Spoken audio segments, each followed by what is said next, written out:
Hello everybody, today we'll talk about how to fix or how to solve Spotify change music. To know how to fix or how to solve Spotify, you can't change your music. You should just go to settings.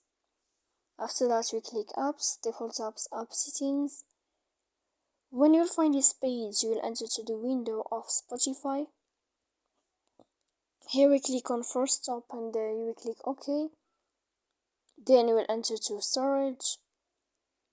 Here we click clear cache, and in the end you will find this window of clear data. Don't click here because that can make errors on your app, and in the end you can turn off your phone. You will wait a moment and you can turn on your phone again.